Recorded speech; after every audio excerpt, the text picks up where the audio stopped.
Good evening, everyone. This is Tala with Drive-thru Therapy. Thank you guys so much for joining me tonight on another episode. And as always, I'm grateful for your support. And tonight, we're going to be talking about childhood trauma. It is one of those topics that has been kind of my passion to work on with people because we all deserve relief. And in many of our stories as humans, it includes trauma and suffering, specifically dealing from childhood. And I wanted to talk about that tonight, especially for people that really don't know what it looks like in them, perhaps, and they want to know if they are experiencing a trauma response in their adulthood. What's it look like? Even what it looks like to work on it, because you can't work on anything if you don't know what it is that you're working on. So it's always good to identify some of those traits, which I'm going to talk about today, that develop during childhood, what happens to us when it comes to our mind during childhood and our behaviors, how we cope, and what it might turn into later as an adult. So when you see it in yourself, you'll be able to better identify it and work on it. So the first thing I want to do is define trauma, and it'll help us really focus in on what's important when it comes to trauma in general and how is trauma identified. Well, my favorite definition is that trauma is an emotional response to a negative event. An emotional response to a negative event. So that really means that it's about the coping with a negative event, not necessarily a negative event itself. It's about how a person copes with it. This is important because sometimes we assume that if a person experiences a negative event, their coping will then be traumatic. But it's not the case in a lot of cases, actually. So an example of that would be, let's say, a whole squadron of military men and women go off into a war zone. They may or may not necessarily experience post-traumatic stress symptoms when they return. Some will, some may not. So again, this is not necessarily all due to the event, but it's about the person's coping. Now, this is just a broader definition, and we're going to narrow it down just a little bit into childhood trauma. And the most important thing I want to talk about when it comes to childhood trauma is that we've got, for the most part, long-term trauma. And we're expecting that there's going to be some changes, as we know from research, in the actual structure of the brain of a child with long-term trauma. And children are resilient. That's the beautiful thing about children, is that they are resilient because they cannot tell the difference between a traumatic situation versus a normal situation. If they've grown up in an extreme situation, more than likely, that is all they know, and they will normalize the extreme. So that's how beautiful the child brain can adapt. But what's important to remember is that although a child is highly resilient and they're able to adapt to extreme situations and eventually normalizing those extremes, what's really important to talk about is their response to childhood trauma. Their adaptive skills, the way they cope, we all develop certain skills along the way to cope with our childhood. And those specific skills later on, as an adult, impact how they function in the world, how we all function in the world. So what helped us as children adapt to our very extreme environment of trauma or traumatic events, later on, those same coping skills are still there, and we have to take a look at them. They, of course, set any human being up to respond to trauma.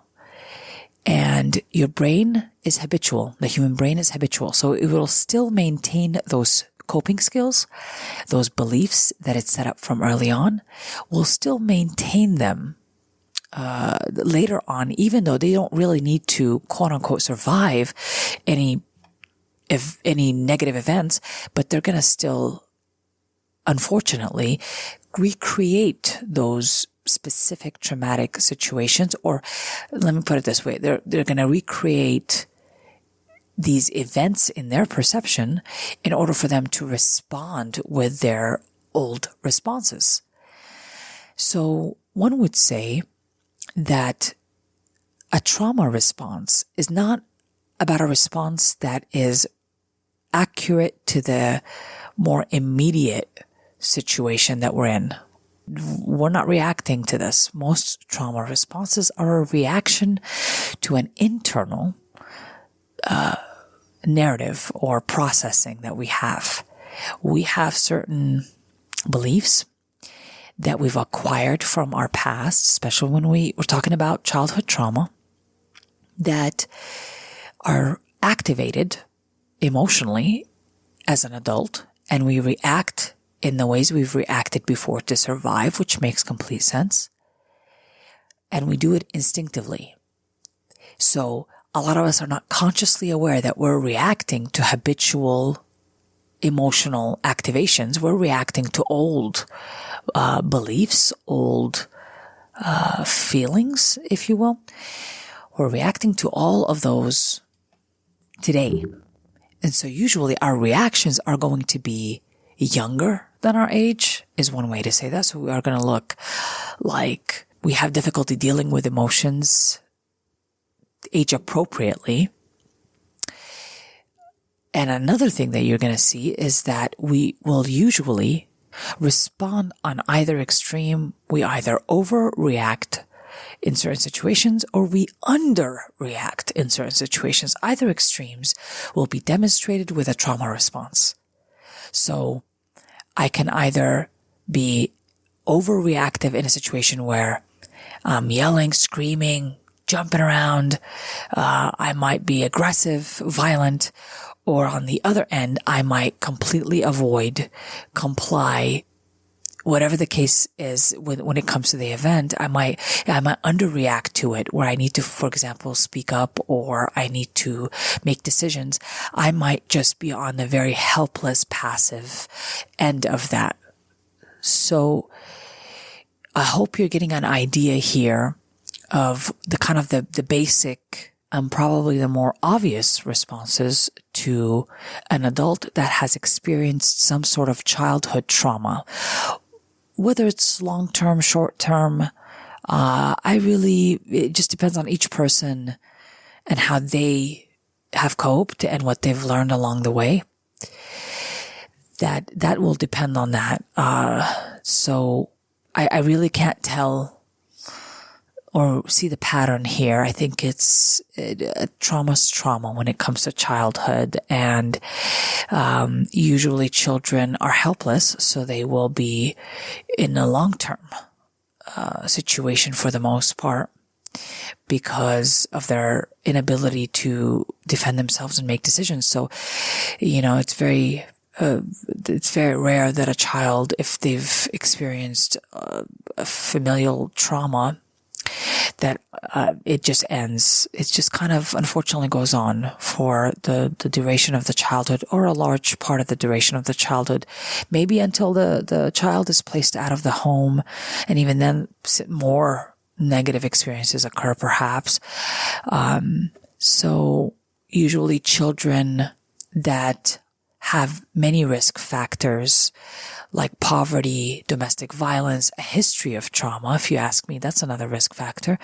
Even family that have experienced trauma. So the extreme is the norm for those parents.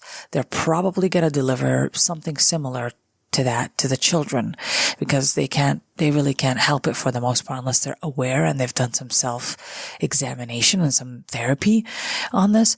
If this work isn't really done, then I'm not sure if the person's able to retrieve the generational patterns and make changes on them intentionally. It might be just maybe a superficial change, like I'm gonna get give my kids the things I didn't get, but it won't be done on a deeper emotional level, So that's why I want everybody to be aware of this work that has to be done. And even if you don't have, significant long-term trauma experiences, that's okay.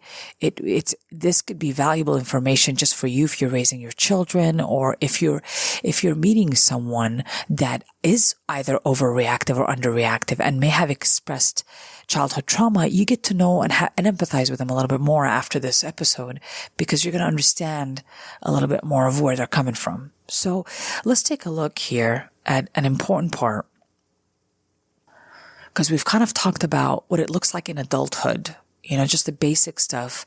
And I'm just oversimplifying here what it would look like in adulthood. But of course, each person is going to look uniquely different. But those are the patterns I see that have been causing distress for adults, is that they either overreact, underreact. They are responding emotionally to things that are reactivated from their past. It's not necessarily dealing with current situations. So in a lot of ways, trauma is reactivated, but not because it's the event that activates the trauma for us. Unfortunately, that's what we focus on, is that the fact that this external event happened, but it's the coping. And each person's coping is quite unique. It's like as unique as your fingerprint. I never really know, when I'm starting to do trauma work with a person, what's going to come out and what they might be stuck on when it comes to unfinished business. And I call it unfinished business because something is not resolved. It's already occurred, friends. So we're not really trying to go change the past, but we're trying to understand ourselves in it, and trying to most of all understand how these past events affected my coping skills and developed them, and developed my view of the world, my perception of the world, and why I react the way I react today. So it's given us a clue about it, of what we need to do to live a more healthy quality of life today. We cannot do that without going to the past. I hate to say it, because a lot of people say, I just want to forget the past. Well, even if you want to forget the past, unfortunately, your brain doesn't work that way. Your past just doesn't want to forget you. That means it's unfinished business. It's the best way to call that, because I don't know what else to use here. It's just unfinished, unresolved business. We need to go back to the past. We need to look at it compassionately, because we didn't get a chance to do so early on. We need to look at it from the adult perspective today, the adult, safe, helpful perspective, because we only have this information and we formed all these beliefs based off of the child helpless perspective. And so unless we go in there, take a look at it, make meaning out of it, understand it from the adult perspective, it'll still remain in the child form, in the child perspective. Not useful, because the child will act afraid. They might be overprotective. They might assume a lot of things and react on them. They're just going to demonstrate this excessive fear of the world, is the best way to say that, when it comes to a trauma response as an adult from early childhood trauma, or just childhood trauma in general. So I hope that makes sense, because I want to make it as clear as possible. So what it looks like in a person today, in you, or in another. And if you don't know this about me and my past, I do come from a history of domestic violence, and I've experienced it growing up. It impacted me as it would any human being that I'm talking about today. So when I speak of those symptoms, and when I'm talking about long-term childhood trauma and its impacts on adults, I'm referring to myself as well. So those things I had to work on identifying myself first. And then once I identified them, I was able to work on them. And that's the power that it gave me. It gave me the ability to choose where I wanted to go next. Without self-examination, friends, we don't have a choice yet. We don't perceive we have a choice, but with self-examination, now we know we have a choice of what we're going to do and how we're going to respond next. So this makes all the difference in the world. I'm a huge believer in trauma work, not just as a therapist, but as a person who had to do her own work. I want everybody to get that gift of self-understanding and that relief from having to run away from your past or pretend it didn't happen or just be helpless to the reactions that you have. And you're like, why am I reacting this way? And I want to understand it, but I just don't want to go to the past. Hopefully this encourages you to go out there and find a therapist and do that trauma work. Do that trauma work. Self-examine. It's worth it, friends. It really is. And we are able to set ourselves free in this lifetime. Why don't we just do it? Not only that, when you get to work on yourself, then whatever comes after you, gets to benefit from that too, because we're not just raising our children, we're raising their children's children and their children's children's children and so on and so forth. So it's a generational impact that you're going to have if you work on yourself and heal this trauma. All right. So the most important thing I want to give you a shape of is what is formed when we are born into a traumatic environment. An extreme environment is the best way to say that. The extreme environment doesn't just have to be physical abuse or violence. It very much is emotional abuse. It's neglect. It's unkindness towards children. It's pretending that they're just an object, an objectified, soulless human being that just won't remember, and so we treat them like that. And that is trauma to a child. The child doesn't know that they themselves are worthy. So I want to talk about maybe four things that impact a child and will later impact the child in their adulthood. Once you identify those things, you're going to get closer and closer to the healing. So in general, when we are born into a family, the first relationship we get to have is the one with our parents. In a healthy environment, the child's needs are met. The child is heard. They are heard when they cry. So the parent is attuned to them and can meet their needs. And so the child develops this thing called trust.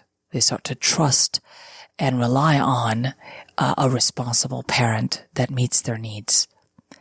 A parent that doesn't find them to be an inconvenience, that doesn't delay their needs, that makes sure that their needs are met within a timely manner, with little resistance. Like it's just, this is what adults do. They take care of their babies, right? But in a more traumatic setting with parents that are more toxic, usually the child's needs are not going to be met easily. Basic needs may be met. Like it's not, they could have food, they could have a place to live, but there is going to be an emotional element there that is in charge of the development of trust for a child. We want the child to be able to rely on their parent, that when they reach out their hands for help, the parent will take their hand right away and help them. We want to help instill this level of trust in a child. So this way, as they age, they look at other people as a wonderful resource, as a way to connect with them. They're going to do better at work, in workplaces and environments, in creating relationships, because they understand responsibility towards another person, nurturing. They are able to also receive nurture. So a kiddo that is really good at giving and receiving hugs, is just, you could tell they're just, they love to love.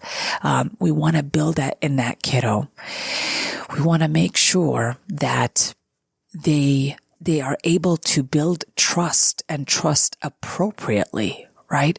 Trust in a healthy way, others, not distrust, But unfortunately, if the child grows up in an environment that just promotes distrust because the child doesn't know if their needs are going to get met, there might be a significant delay if there's ever time. For example, if a child goes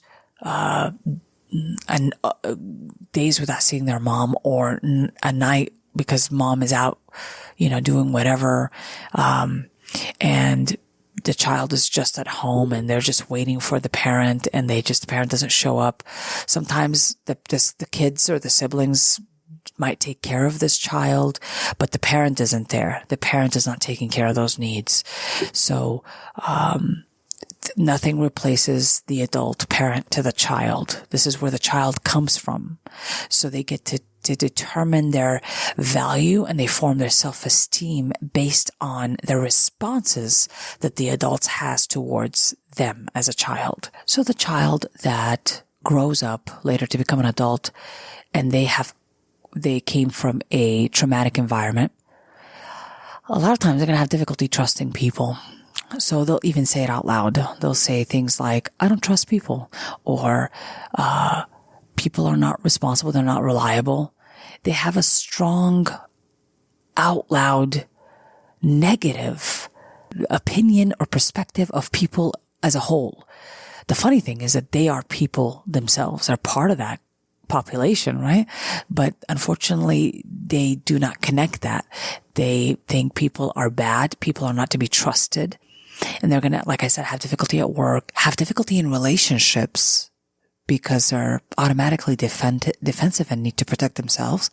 Their early caregivers did not protect them, did not defend them, did not nurture them. So they don't believe people in general will meet that. If my own flesh and blood didn't do it, why would a stranger do it?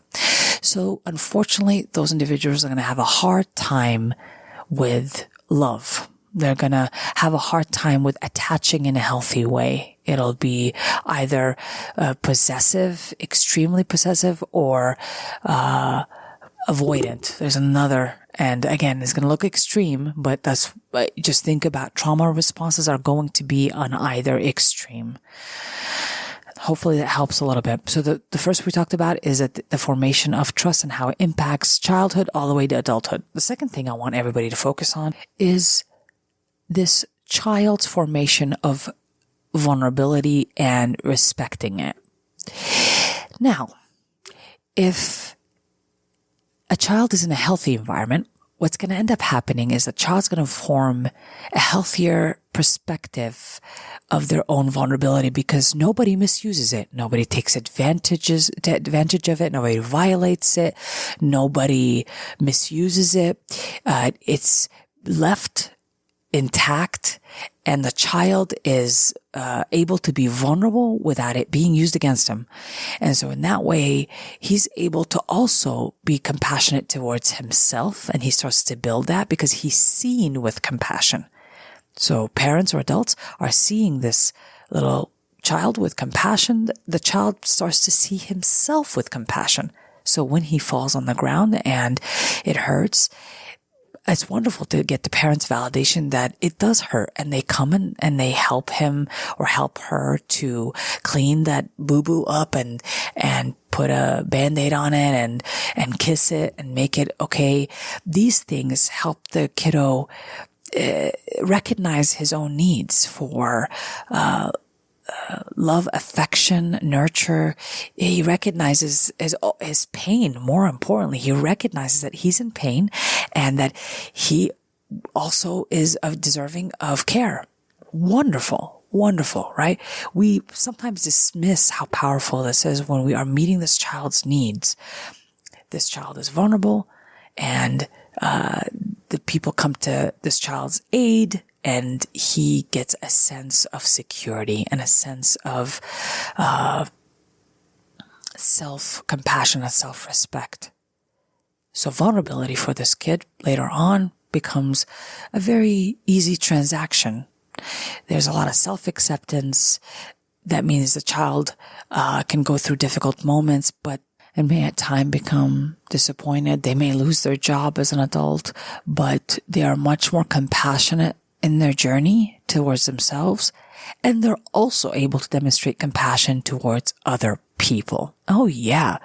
When a parent is healthier and they treat this child with love and compassion, boy, oh boy, does that parent give the world a child that is compassionate, and they also perceive other people are worthy of being helped, of being cared for and nurtured. Yeah. Now we're talking generational change. Unfortunately, the child that goes through a toxic environment, their vulnerability might be abused, violated, might not even be heard, might be shut down real quick. It might be beaten out of them. They might be told that their vulnerability makes them weak. They start to hide pieces of their vulnerability and themselves. They start to look at themselves also from a place that lacks compassion. And because they are not getting validation for their own pain when they fall or when they fail at something, or if they're hurting, they're not getting validation from the adult towards this kid's vulnerability. So the kid starts to not be aware of their own pain and maybe dismiss it as well. They will definitely demonstrate a lack of self-compassion. It'll be taken away from them. And they will start to hide the vulnerable aspects of themselves. They might see it even as weak. They might punish it in some ways. But they're also going to see it weak in others. They might exploit it in others as well. If they've gone through that extreme, it wouldn't be far-fetched to say that that would also be an extreme that they would put others through, because they don't see it as an extreme. It's part of their memory at the time. So again, vulnerability is a big indicator for me whether this person has been doing trauma work or still needs some work to be done in that area. So just know that vulnerability significantly changes, and the relationship with our own vulnerability significantly changes or formed a little differently, whether you grow up in a healthy family or in trauma. It'll change. And then later on, you're going to have a hard time with your vulnerability because you're going to be very protective, and you're going to basically put a very defensive blanket response on all people, not just specific people that you may need to protect yourself from. Nope. It'll be all people are to be looked at suspiciously. So you can't enjoy people, which is not really that great, because there's no joy in it. It's misery. It's misery when I think people are a threat, rather than a resource. And that people will show you what they're about. I always say that because, in fact, I had to see it that way at one point, that people will show you what they're about. So it's important to treat children from early on like they have a soul and they're a conscious being. They have feelings, they have thoughts, because when we don't treat them that way, they start to disconnect from that part of themselves. They don't know it's there because we don't show them that it's there by the way we treat them. And we dismiss those parts of them. So they start to dismiss those parts in themselves. And later, and as an adult, as a therapist, I'm trying to help them get that part back. Get that part back. The part that they have disconnected or cut themselves off from in order for them to survive their childhood. So, really important stuff here. I'm telling you. The third thing I want to talk about when it comes to something that's important in childhood trauma that's developed from early on is a relationship with control for children. In a healthy environment, a child has control, age-appropriate control over their life. They're not having to duck and cover and hide because my parents are arguing really loud, and they're not having to take their siblings and try to protect them from the parents fighting or, loud nights, unpredictable environments or events in their life that kids have no control over. The children lack control in general over their life, but in a healthy state, they do experience some age-appropriate control. They're able to be heard. They do have a say in many things over their life. That gives them a sense of confidence, self-esteem. It lets them know that their wants and needs are important. It also engages in them their cognitive ability to make decisions, to make a decision. And if whether it works out or doesn't work out, they are still loved, still respected. They're just gently guided through those unexpected outcomes in their decisions. Very gentle approach here. Very gentle, loving, guiding presence that the parent will have towards their child. They are respected and seen as an equal. Just because they're shorter does not make them less than. They don't talk to them like they're less than. So the child starts to respect their own thoughts, opinions. They see themselves as a conscious being that has depth and value from the inside, friends, from the inside. On the other hand, unfortunately, if a child grows up in a toxic situation, the child can see beatings in front of them. They can be beaten up themselves. They lack control of what happens next to them. They could be quickly taken from one home to another. They could be thrown and discarded by their parents to other family members. They're just going to be treated like an object. And unfortunately, this child does not have much control over his or her life. Very little control. And the child can't do much but either comply and become, of course, helpless because they really cannot control much as a way to survive.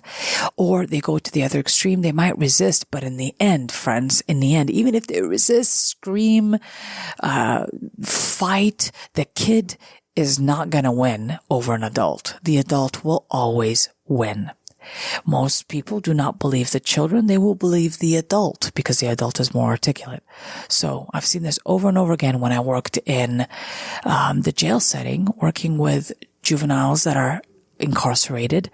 Most of the time they are not believed and they go through very difficult times. And unfortunately, the police officer may show up to their home and the child may not be believed in a situation and may even be seen as a delinquent right away. There's many incidents where I recall speaking to kiddos. Some have been incarcerated, have witnessed and experienced sexual abuse. They attempted to tell adults, but the adults took the word of the other adults in their house, in their family, in their life. The child had very little control. The child then starts to have a very interesting relationship with control. The healthy child that grows up in a healthy environment where control is accessible. I mean, they don't have to fight for it. They don't have to gain it. They're heard. They're seen. They don't need to work hard for it. They know it's going to be there. Now, on the other hand, the person that grows up in a toxic environment, this child does not perceive that they're going to get their needs met. So what they'll usually attempt to do is go into control. They will go to extremes on that, friends.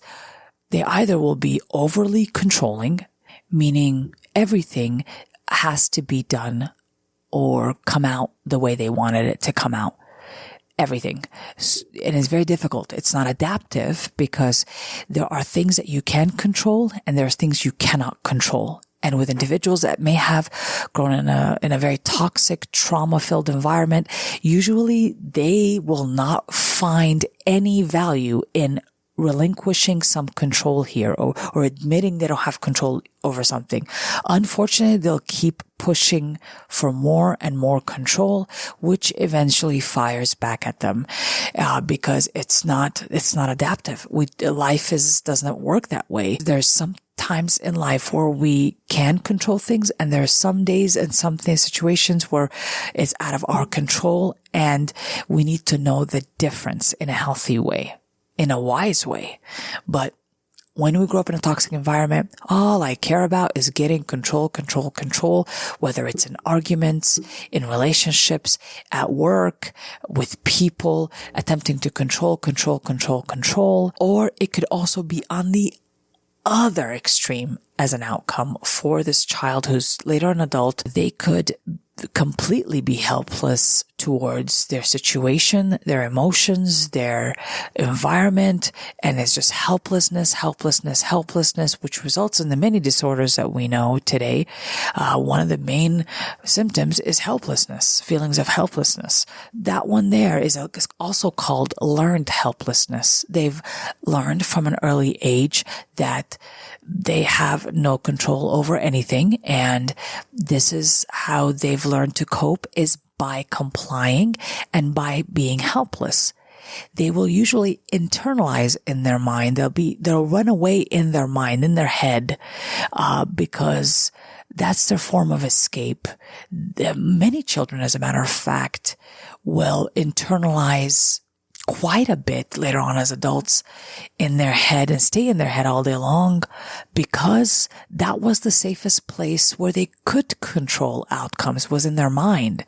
So this is why you'll see a lot of people who have had some sort of childhood where control is not easily accessible for them. It would turn into constant escape into their own minds where they feel like they can control things better. And that's why it turns into anxiety. It turns into depression, because those two realities are internal, friends. They're not necessarily external. They're internal. That's why they're a disorder.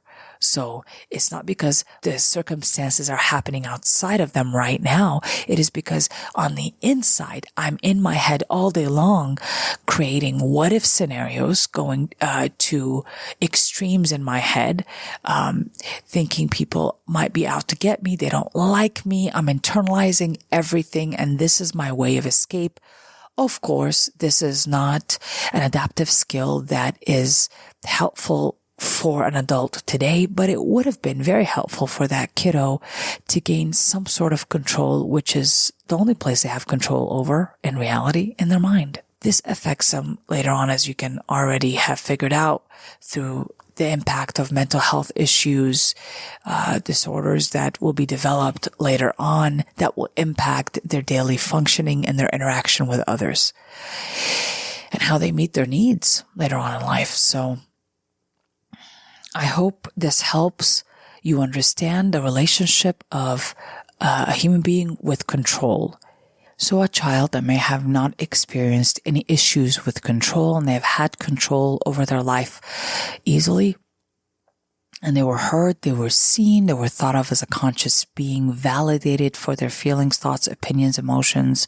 All this develops their self-esteem. When this all happens, later on, they're not the kind that wants to argue.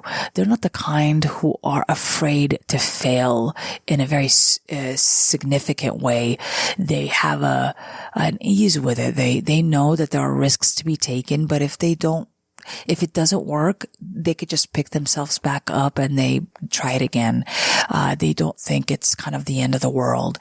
Usually they also cope with situations that they know when it's okay not to be right or not to get it right, or they don't need to argue with people to prove a point. It's just done easily. They trust more in themselves. They don't have to prove too much to another. They validate within themselves because they have memories in it. To be validated, to be loved and respected, they can reproduce it on the inside as part of their memory and their coping because they have memories in it. But, which is again different than a kiddo that's not been valued, not been seen. They're going to argue more. They're going to try to prove more to people. They're going to be more aggressive at times, or very, very overly passive. They won't speak up for themselves. They just avoid everything. So when we're talking about trauma work, what the outcome we're wanting, or what we're working towards with any client that I'm working with, is building resiliency. And resiliency would look like what I've talked about when it comes to those healthy traits that those kiddos form, except we can't go back to the past and recreate those messages for people. We can't go back to the past, right? So what we do from here on out is start responding in more intentionally healthy ways. We will start challenging perspectives and beliefs that we know are associated with our trauma. How we know that is we have to start seeing extreme thoughts and beliefs as extreme thoughts and beliefs. The person who's gone through trauma has difficulty seeing that their thoughts might be extreme. I know because I had difficulty. I had no idea what moderate thoughts are. Not at all. Most of my thoughts were extreme, either all or nothing, black or white. It was just extreme thinking. So, in the healing process from trauma, we have to start thinking what it would look like to adapt better with life is to moderate our thoughts. What do our thoughts look like when they're moderate? So if I say I don't trust people, we know that's an extreme. We have to start seeing it as an extreme, because the healthy perspective would be more of the moderate one that says, I'm an adult. I'm able to determine whether the person is to be trusted or not. It will not hide from me. And when I do discover it, I'll be able to let this person go or build a boundary, whatever I need to do. But I will not assume that everybody is not to be trusted, which is just sounds like fear-driven thought, which is going to be extreme. And most of our extreme thoughts are fear-driven, friends. They're very protective, defensive, fear-driven. So I want everybody to start finding out their thought process if they are extreme and start to moderate those extremes. And again, this takes practice, because if my thoughts have always been extreme, I have to now do it intentionally. What is moderate thinking? What does that look like? And I play around with it and I exercise that muscle in my brain. So I don't trust the first thought I get or the first reaction I want to react.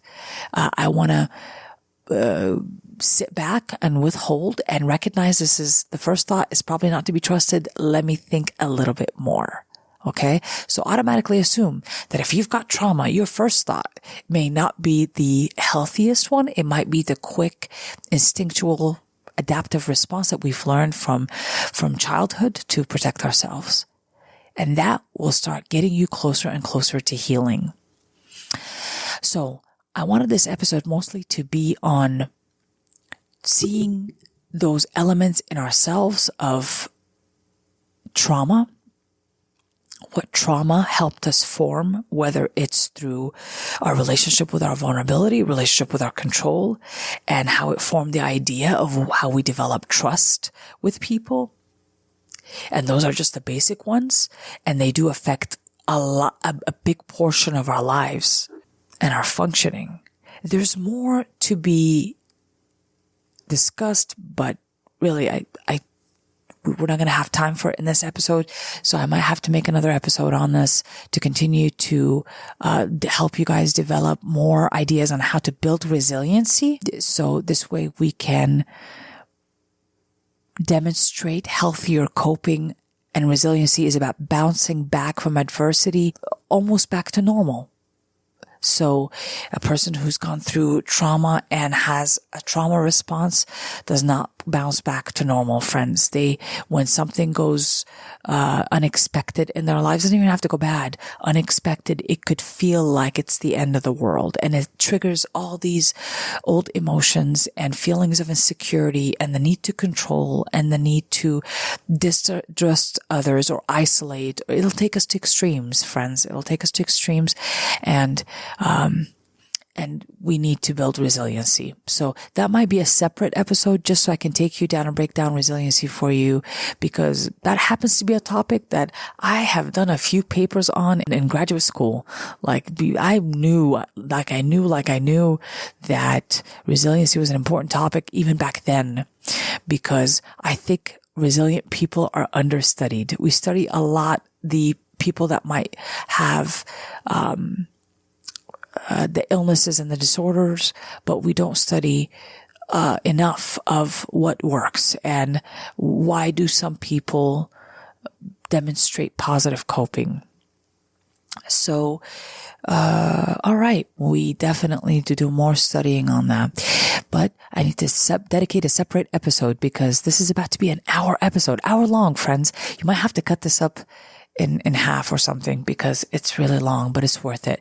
Really take your time, listen to this over and over again, identify those aspects in you, and let's start examining ourselves a little bit more so we can change generationally, not just today, for our life, our everyday life. Find peace, serenity, love, and self-compassion, and enjoy vulnerability, but for generations to come.